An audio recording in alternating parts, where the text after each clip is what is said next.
Alors,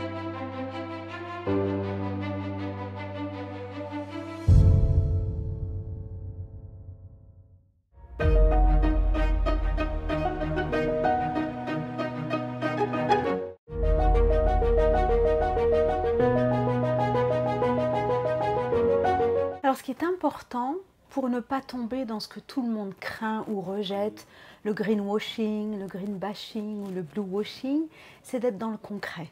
C'est-à-dire qu'il faut trouver des référentiels qui conviennent à son histoire, son organisation. Alors, il existe énormément de standards et de directives aujourd'hui. On a les grandes directives qui donnent des indications. Et puis après, on a beaucoup de standards qui sont soit territoriaux, soit thématiques, soit ce sont des référentiels qui donnent une méthodologie sur son engagement RSE.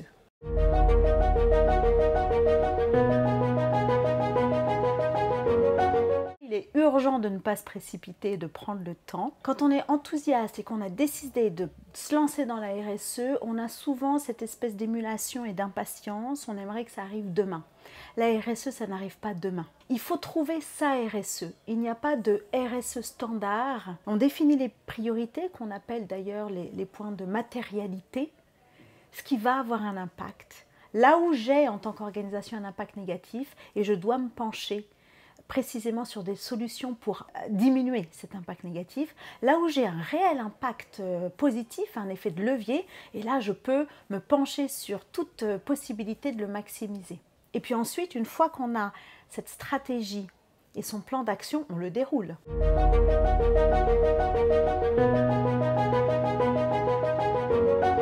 On se préoccupe souvent du coût de la RSE.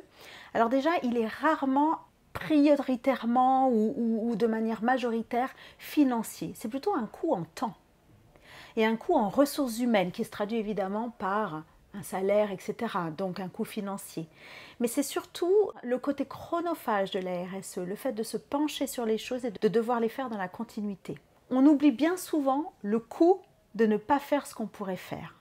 Le coût du manque à gagner à avoir raté un contrat parce qu'on n'était pas engagé à ce moment-là dans la démarche, à avoir un turnover extrêmement élevé parce que les talents ne restent pas dans l'entreprise, parce qu'il est difficile de convaincre les talents et surtout les jeunes à rejoindre une organisation si cette organisation ne démontre pas qu'au-delà de son activité économique, elle partage avec eux des valeurs communes.